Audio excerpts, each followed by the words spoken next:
Good evening.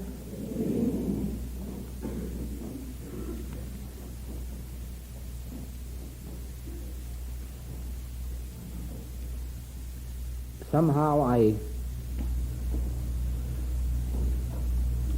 feel so deeply the experience of being here with you and your being here with me that I can't really talk about it. So we're going to skip over that part,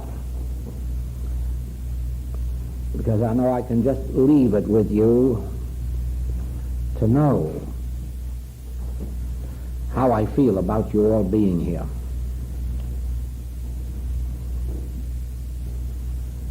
Many years ago, those of us who have occasion to make European trips could always come home and find happy audiences among our friends and for at least 2 months we could interest them with tales of our travels, what we had seen and where we had been. And those who were fortunate enough to make a trip around the world, they had an audience for a couple of years. But now we've lost our audience. Everybody is traveling, and everybody knows what Paris looks like and Tokyo and all the rest of the world. And so we have to find something new to talk about that we learned on our travels.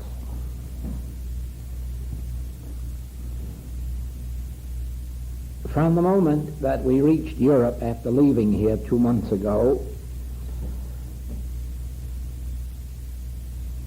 you realize, of course, that we found ourselves right in the middle of the Berlin problem, and England and the common market, and France and Algeria, and Israel and Eichmann. And it was an interesting experience, but somewhat shocking too, because the entire situation, or all of the situations, were such that explosions could come out of any one of them. No one knew when or what would explode in Berlin or Algeria. And Laos was very much in the news at the time.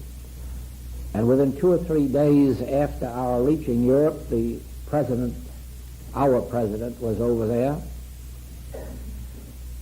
And so there was a great deal of excitement. Now, again, going back to the olden days, we who became interested in a metaphysical approach to life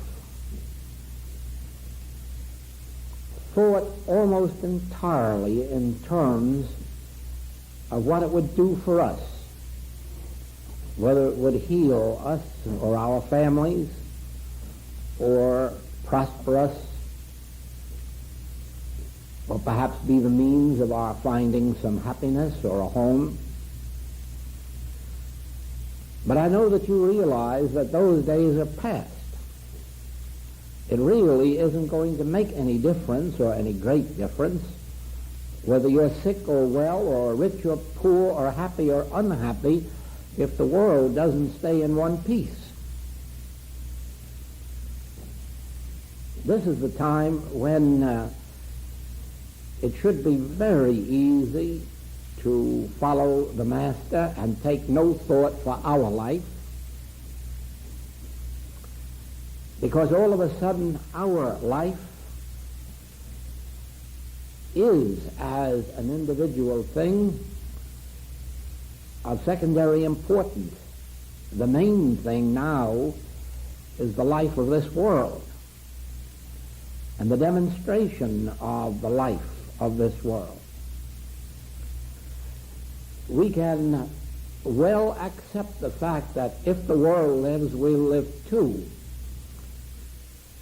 But if the world doesn't live, even if we do, it won't be of much importance. That question came up sometime during the World War II as to what difference it would make if a metaphysician was able to demonstrate his health and supply if the rest of the world wasn't around to help him enjoy it. So that today, everyone who has embarked on a spiritual way of life or metaphysical way of life, and it really makes no difference which one of the approaches to the metaphysical or spiritual life, everyone has a consideration far greater than the demonstration of their own daily harmony. And that is the greater demonstration of the entire world. There is, of course, one great advantage to this, to living in a time like this.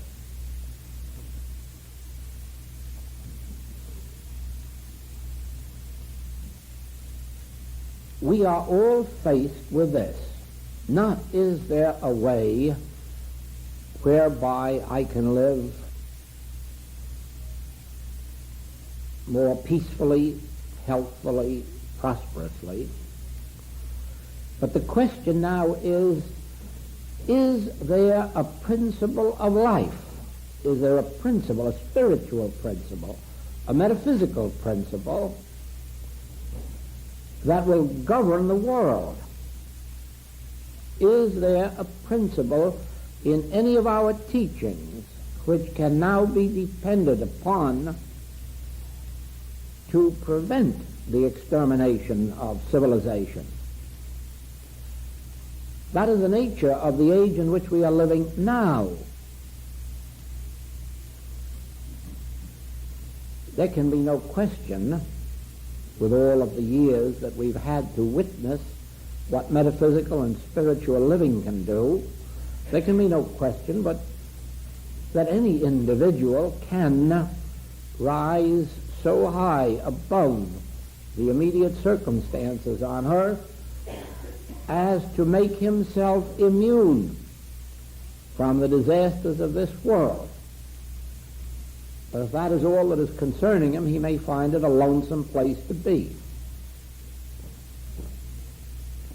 The major fact that impressed itself on me throughout the trip was that this is the age in which every one of us seriously on this path can afford to forget our own lives, to lose our lives if need be in the search for that principle and the demonstration of that principle, which will mean life for this globe. All of a sudden, we are face to face with this. Somewhere in my writings you will find this, that in 1909, as I stood on a street in London, heard the newsboys shouting that war was about to begin. The German Navy and the English Navy were lined up against each other in the North Sea, and it looked as if that big European war were about to begin. As it happened, cooler heads prevailed, and the situation was temporarily met, and that war did not begin until 1914. But the experience hit me very hard, and it was really the occasion that started me in this direction, because the thought that came into my mind that day was, can it be possible that war is threatening these people over here? A war for which none of them are responsible, I mean the citizens, but a war that could be so destructive to them, and that they have no defense against it. No opportunity to speak, no opportunity to vote, no opportunity to do anything, and the only thing left to do is pray. And then you looked around the streets and saw churches here, there, and everywhere, and realized that with all of their praying, it wasn't going to solve the situation in any way, and nobody really believed that all of that praying would stop a war if the authorities wanted one. In other words, the world was helpless in the presence of those who were destructively bent. And so came this thought, what about God? Isn't it possible that God could stop this? Or is there a way whereby we could bring ourselves to that place where God would intervene? Remember, I'm speaking of a time when I had absolutely no concept of God. I hadn't the faintest idea of anything except that people prayed to God in many different churches and did not often receive answers. But what about this God? Of God I was convinced. There has never been a day in my life, from my earliest memory, when I've ever doubted that there is a God. But where is God, and how is God brought into our experience? That began to come into my mind on that day. And of course, in all the years that followed, it was probably the idea way back up here that was waiting to be answered. And so it is you'll find in these writings over and over and over again that our major function isn't to heal the sick, but to reveal a principle that will bring forth and maintain and sustain harmony, not merely in the experience of metaphysicians, but universally. There must be a principle of life.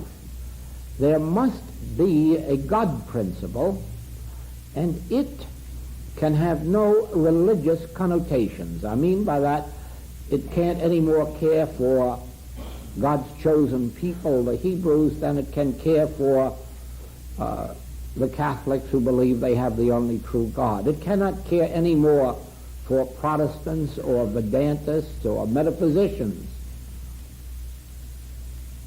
This God must be universal being and available to saint or sinner.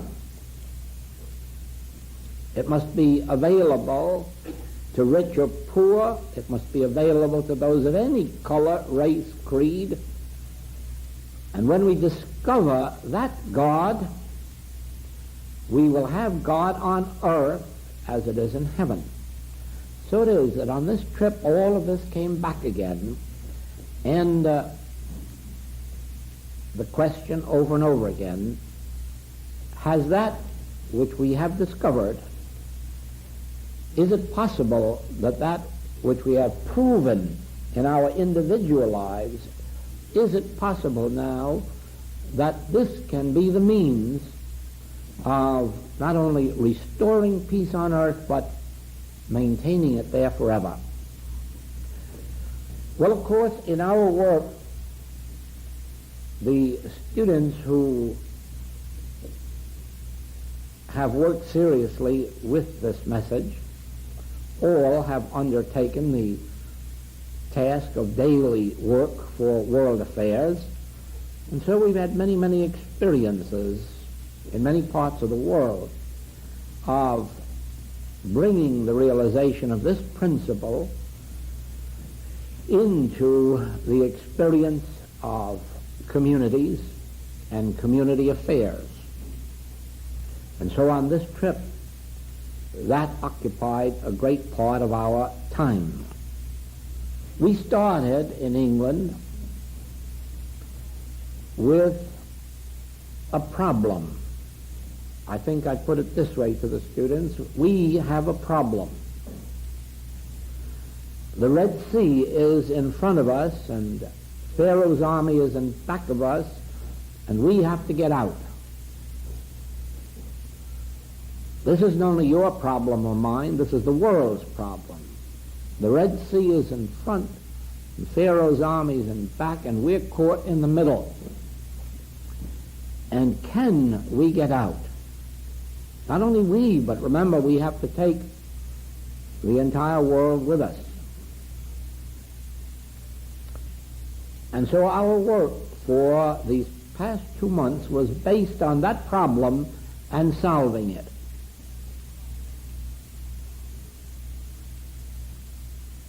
So it is now that in the midst of these world conditions that I say to you, think in higher terms, and I don't mean to neglect yourself or your family, but have enough time in each day to think in higher terms than your own health, your own supply, your own happiness, and give yourself for some part of every day to the realization, the practice of the principle with which you have sometimes healed yourselves of minor things or major things, the principle that has helped you or your neighbors or your patients or your students, and begin now to think in terms of a principle revealing itself on earth as the presence of God, universally.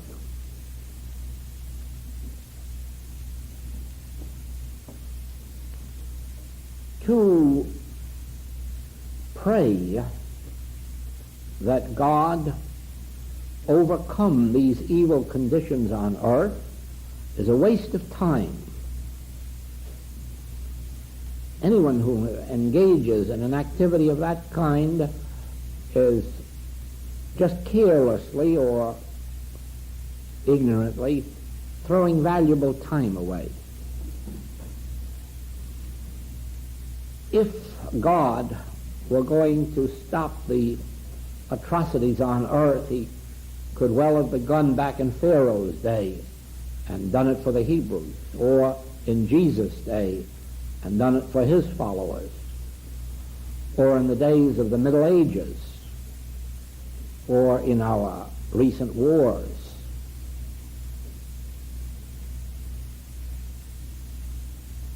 This we know, that God is the same today, yesterday, forever. God is not going to start doing something tomorrow that he hasn't been doing for thousands of years past. And if he hasn't been stopping the calamities of the world for thousands of years past, he isn't going to stop tomorrow. This does not mean that these conditions on earth cannot be halted, because they can be, and they can be halted in any day, this night, tomorrow morning, tomorrow night, at any time that 10 righteous men in a city, that means a few, will give sufficiently of themselves to realize the principle that does act on earth as it is in heaven, that does bring forth harmony. It calls, first of all, for an understanding of that principle. Then it calls for the dedication of practicing that principle until the fruitage appears. I would like to illustrate that in this way.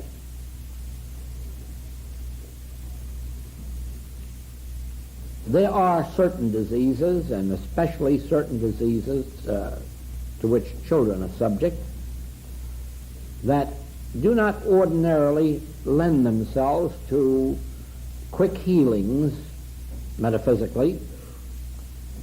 They don't yield themselves to any healing in any length of time medically. But even metaphysically and spiritually, they seem to take time. And for this reason, we always suggest, when those cases appear, that the parents themselves work with practitioners or teachers, learn the principle, learn how to treat day after day, day after day, so that eventually there is a yielding of that condition and a healing. And we have actually witnessed that where work is taken up for such children for a length of time, sometimes it's a matter of months, but I've also seen it a matter of 2 years, there is a yielding of the condition and a return to normalcy in that child. So it is with these conditions of which I'm speaking in the world. It may not be that we could unite in one spiritual prayer or treatment and in one stroke stop all of the discords and inharmonies and battles that are on earth. But this is certain, that if we will be as diligent in giving at least one period every single day to prayer or treatment in connection with these national and international affairs, we will, by the very force of our consecration and dedication, our stick-to-itiveness, we will break down that which is the underlying force or power producing these discords on earth.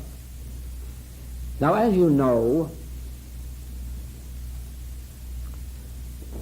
there is nobody on earth responsible for these evil conditions. There is no man or woman, there are no groups of men or women of the past or of the present who are responsible for these conditions that face the world today. Unless you can come into agreement with me on this, I can assure you that your work cannot be effective. Unless you can see that personalizing these evils will perpetuate them, your work cannot be effective. And I will illustrate that in this way, that the world is rid of Pharaoh and of the Caesars. The world is rid of the Genghis Khans. The world is rid of the evil ones of the middle centuries. And the czars are gone. And Stalin is gone. And Hitler is gone. And yet the evils persist and even multiply. And so surely you must know that the solution does not lie in getting rid of whoever it is that you think humanly is responsible for our woes today. I realize, of course, that in our mind's eye we all have a picture of Mr. K and how wonderful the world would be if he were just to jump off the roof of the tallest building in New York. But that is really nonsense. Nonsense. Evil isn't personal. I think that one of the happiest days I ever experienced in my entire life was when I read that the Church of England is ready to take the devil out of its catechism and acknowledge there is no personal devil. And you know, that is a tremendous victory for all of the metaphysical and spiritual movements of the world. When the church itself is ready to acknowledge there is no devil, there is no such thing as a personalized evil. We then, who represent those who were probably the first in the world to recognize this, those pioneers I'm speaking of who came before us, we surely should be ready to accept the fact that evil is impersonal.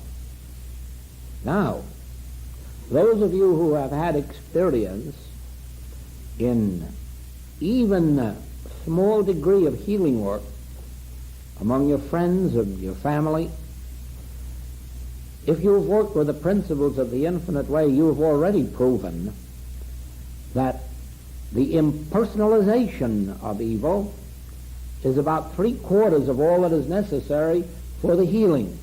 In other words, the moment you stop accusing somebody of wrong thinking, the moment you stop blaming someone for being sinful or sensual or jealous or envious or malicious, the moment you stop pinpointing the evil in or as a person and begin to see that even that which is called a mental cause is as impersonal as the spiritual cause. Once you begin to perceive that, you're on your way to doing healing work. In the same way, think how easy it is when the season is around for colds or grippe or flu. Think how easy it is to realize that even those who have a cold or grippe or flu aren't responsible, that it is more or less of an epidemic thought and not personal. And if you can catch it in that instance, you can go on from there and eventually realize that there never has been any truth to the fact that if a person had a cancer, it was because they were jealous or hateful, or that if they had rheumatism, that it was because they had some other mental quality. And you realize that which is one of the fundamental principles of the infinite way work, and that is impersonalize. Stop placing the cause of error in a person and place it where it belongs, in the universal, impersonal mind of man. Paul called this the carnal mind. Mrs. Eddy termed it mortal mind. It really makes no difference which of these you use, or if you'd like to invent some new ones.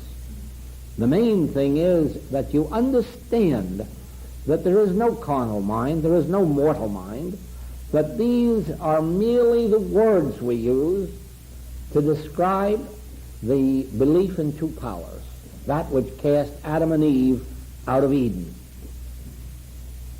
Now remember, you've grown past the stage where you believe that Adam and Eve were thrown out of Eden because of sex. You've grown past that mythological story, and you have had brought to your attention the fact that they were thrown out of Eden because they ate of the tree of the knowledge of good and evil. And that's all there is to it. They accepted two powers where, in reality, there can only be one power, since if God is infinite, there cannot be any other powers. Or if God is spirit, there cannot be any material powers or mental powers.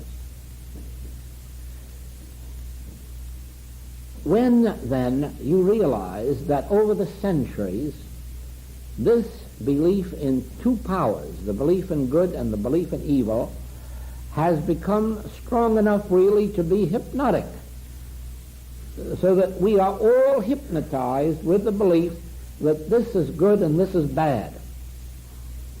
We are all hypnotized to some extent with the belief that there are good powers and bad powers, spiritual powers and material powers. Now, to be dehypnotized means merely to come into some measure of agreement that there cannot be God and something besides God. There cannot be spirit and something unlike or opposite to spirit. Then you come to this. Whereas in your old beliefs there was God and devil, or good and evil, and whereas in our early metaphysics we had immortal mind and mortal mind, you now come to the realization that there can be but one mind, one power, one substance, one cause. And as you accept that, your own consciousness becomes spiritualized. In other words, lack of spiritualization means having two powers. Spiritualization means having one power. It's the same you. Just as you have noticed among all of the practitioners you have ever known, regardless of what school they practiced in, you've noticed this. They're just ordinary business people or professional people or housewives or storekeepers, and yet all of a sudden they blossom out with the ability to heal the sick. What has made the change? They're the same individual, and the thing that has made the change is that whereas before they believed just as much in two powers as the rest of the world does, now all of a sudden they have come in some measure to realize there is but one power. And so you witness these practitioners taking cases of infection, contagion, all the rest of these things, and yet never coming under these claims themselves. In other words, they have lost their fear of the germ theory. They've lost their fear of infection and contagion. How? By the realization that these have no power. Not that they have found a power greater than these or that will destroy these. Oh, no. The Master made that very clear when he said, don't say that you have power over evil through my name. Don't do that. Just rejoice that your names are written in heaven. And so it is that we return to that very statement and say we have not discovered a power that heals disease. We have not discovered a power that removes lack. We have not discovered a power that brings happiness or peace. We have discovered the non-power of those things that heretofore we were fearing, or if we weren't personally fearing it, the world was. And that's the same thing, because we take on the nature of universal belief. But a practitioner is one who has come out and become separate, and who no longer fears man whose breath is in his nostril, who no longer fears Pilate, temporal power, who no longer fears what we call infection, contagion, and all the rest of the sins and diseases of this world, and isn't even horrified at sin, but is able to say, neither do I condemn thee. Neither do I condemn thee. Thy sins are forgiven thee. Why? But because I know it never was you. I realize, I know the impersonal source of this. You weren't the cause of it, you were the victim of it. And in that, it is very easy to forgive 70 times 7. So it is then that if you have caught sufficiently the basic principles of this message, you can give a meditation period every single day, just as if this world were your patient and suffering from an incurable disease and you were partly responsible for the healing. But not through one prayer, not by instantaneous demonstration, but by the persistent realization, constant realization of your major principle. And that is that as you look out at these forces that seem to be so destructive and realize thou couldst have no power unless it were given thee of God. Or, since God is spirit, the only operating and operative power is a spiritual power.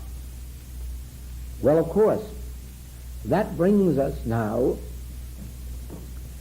to an interesting place in our world history.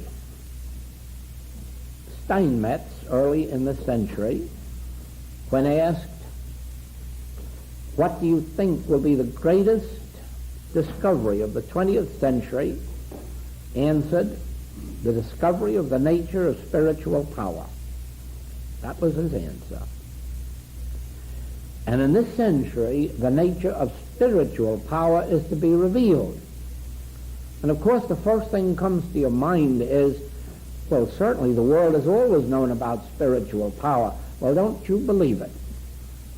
The only time the world has known about spiritual power was for a few years during the time of Lao Tzu, a few years during the time of Buddha, a very few years during the time of Jesus, and this very nearly, there were a few others, but not many, this very nearly sums up the entire history, or the entire amount of years in the world's history, when the nature of spiritual power has been known. Why is this so? Because it has been believed by the world that spiritual power was the power of God to do something to sin, disease, death, lack, limitation. It was believed that spiritual power was some kind of a God power that you could use. That's what has fooled the world. You cannot use God power. You cannot use spiritual power. You cannot use truth. All of these beliefs are archaic. They belong back to pagan days. You cannot use spiritual power, and that is why the world believed that by prayer they were bringing spiritual power down to removing the sins and diseases of this world, and they missed the way. Spiritual power is something that is functioning at this very moment in you. You never will be able to use it. You never will know how it functions or operates. You will only be able to witness its effect in your experience, and then only when you stop trying to use it and let it use you. Let it function you. It is here now in this room. It is here now in your consciousness. As a matter of fact, spiritual power is the very power of your consciousness, and it will operate the moment you stop taking thought for your life. The moment you stop trying to manipulate God, use God, personalize God, direct God over to your patient, Mrs. Jones.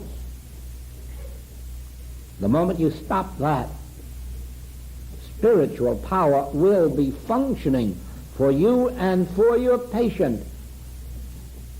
But until you withdraw all your attempts to get God to work, all your attempts to use spiritual power or make it function, you are removing yourself from it. When you surrender your mind, your thoughts, in the realization that God is, can you imagine God functioning because you want God to function? Can you imagine God functioning for your patient because you ask God to function for your patient? Can you imagine God waiting for you to ask God or use God? In heaven's name, what is God? And though we can't answer what is God, at least we do know that God is, and we know that God is here where I am, omnipresence. And we also know that God is omniscience, the all-knowing, and therefore we cannot inform God, advise God, influence God, direct God. And we know that God is omnipotence, and so there can be no other power. Now think of yourself approaching God.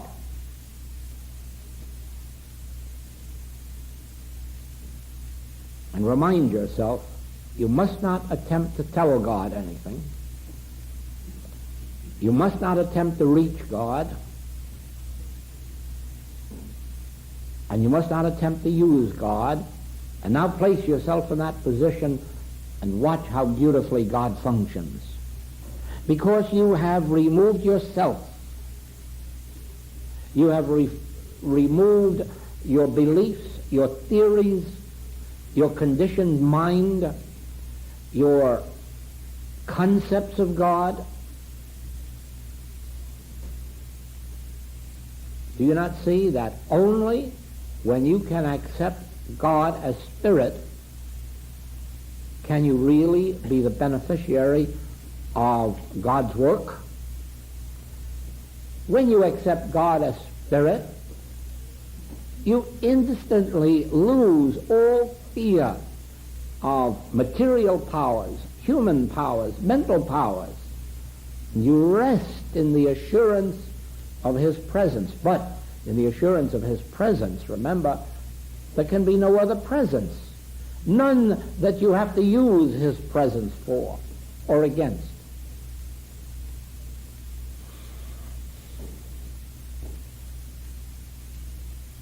There have been mystics throughout the ages who glimpsed this and demonstrated it. Why else do you think there are such statements in the Bible as not by might nor by power, but by my Spirit? Why do you think there are such statements as put up thy sword? Those who live by the sword will die by the sword. Not only put up the physical sword, put up the mental sword. Relax this taking thought business. Relax. For God is, and God is closer to you than breathing. The place whereon thou standest is holy ground. God is the only law and lawgiver. There's nothing that God can operate on. There's nothing to use the law of God on. For God being the infinite law and lawgiver, there are no other laws. What we have entertained as law, material or mental laws, these are only laws through the universal acceptance of them, and they no longer function in the experience of those who understand God as one.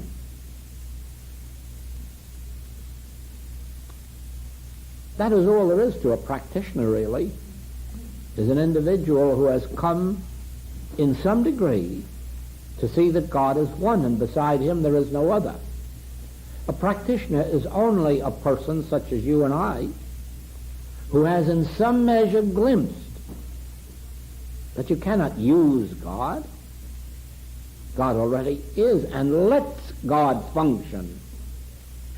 Yes, even in the metaphysical world there is that statement of years and years standing, let go and let God. And that's virtually truth. Let go of the problem. Let go of the fear of man whose breath is in his nostril, or the fear of weather, or the fear of climate, or the fear of infection. Let go. And let the omnipresent God be all. We're not letting God be all while we're trying to use God against something else or somebody else.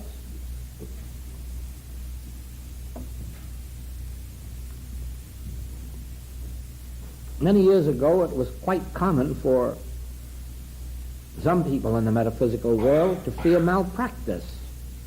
to fear what somebody with a human mind could do to them. Surely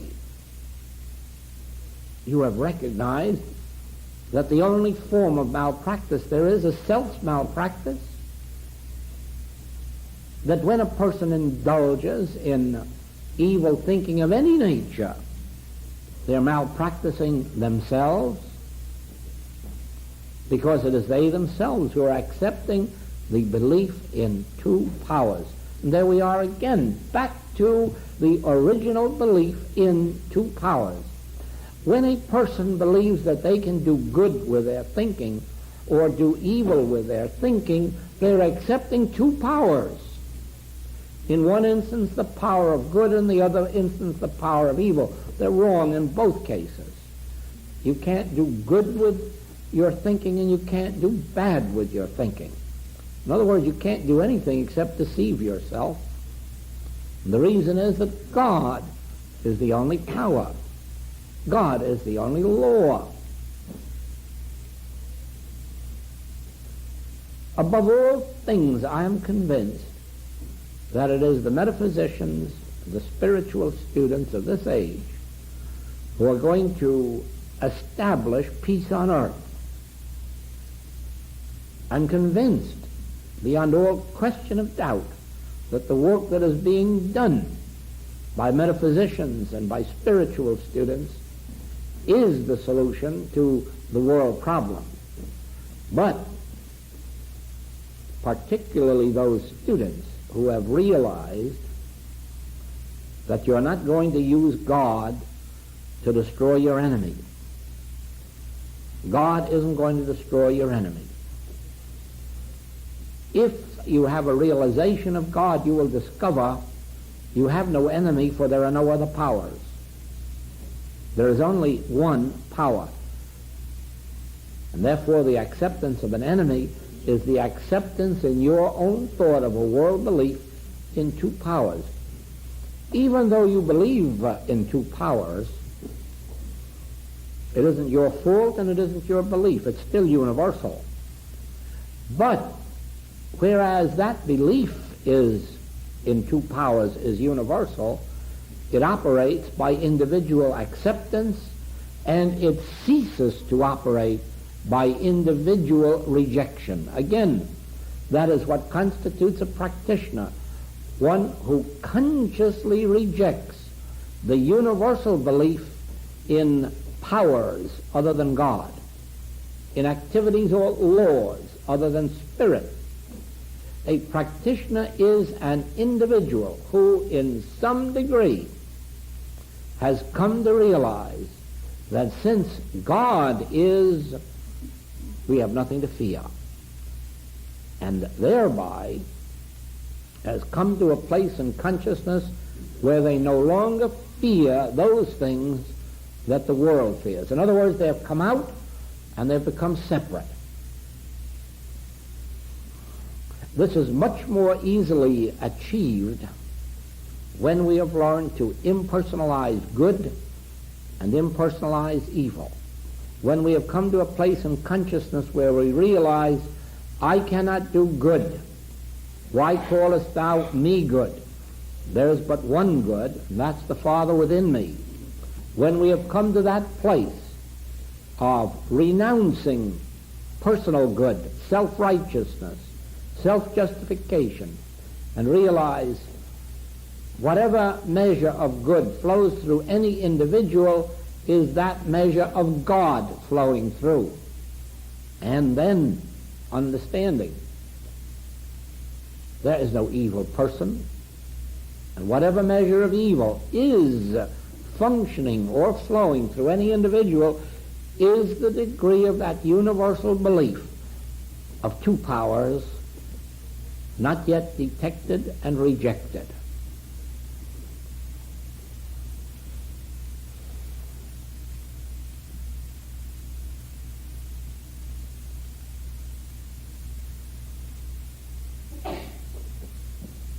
In this period of daily meditation for the world, realize that you are now uniting with all people all over the globe who are praying. Let me explain that word, praying. Praying has nothing to do with what words we use or what thoughts we think in prayer.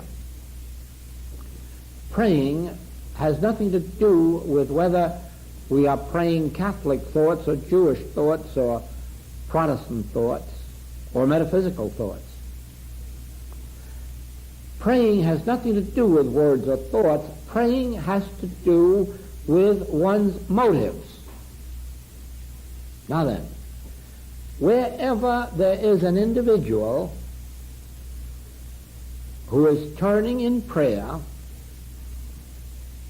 with the motive of having peace revealed on earth, established on earth, that person is in prayer. And they may be praying a Catholic prayer, Protestant prayer, Hebrew prayer, Vedantist prayer, or metaphysical prayer. But the prayer is equal in effectiveness if the motive is the establishment of peace on earth. And that eliminates, as praying people, all those who are praying for victory, or all those who are praying for our side, or all those who believe that some particular kind of prayers are more effective than others. Those who believe that a metaphysical prayer is more effective than a Protestant prayer. It's utter nonsense. It isn't the prayer in the sense of what is contained in the prayer in words or thoughts that has any power. I have known metaphysicians who are marvelous healers who didn't know a word of truth. They thought they did. They could quote a dozen books and still didn't know a principle, but they could heal. And the reason they could heal is that when they went into prayer or treatment, they had this feeling of God's presence and no other power. That's all that was necessary. That motive, that right understanding. Again, prayer to be effective must be for the enemy as well as the friend. In other words, the motive of prayer must be not a victory or a defeat. The motive of prayer must be the establishment of peace with justice to all. When one enters prayer in that motive, what words you use, what thoughts you think are of no importance, because just as I'm sure that God did not speak to Joan of Arc in French, so I'm sure that God doesn't understand our words or thoughts in language. The only way that God has of knowing us is by the motives of the heart, the intents of the mind. In other words, what is functioning us? What is motivating us? If it's personal, if it's selfish, if it's nationalistic, it isn't prayer, and it is not reaching the throne or the consciousness of God. Therefore, when we go into our prayer in this period each day, let us first of all know that we are two or more gathered together. Even if you're all alone, you're two or more, because you are uniting with people throughout this globe who are praying. That is, who are going to the Father within and realizing thou alone art power. Thou alone art presence. In thy presence is fullness of life. Here, there, and everywhere. In thy presence is fullness of life. In thy presence there is only the Spirit of God, the Spirit of love, the Spirit of truth, the Spirit of life. Besides this, there is no other. And so I'm not coming into prayer to use God or direct God, but to realize God. Here where I am, God is. There where thou art, God is. And God is spirit, and God is love. And beside him, there is none. And this is the law unto friend and foe. This is the law unto white or black, Jew or Gentile. For in him there is neither Jew nor Greek, neither bond nor free, for we are one in our spiritual sonship. All right, and now we will have a brief rest.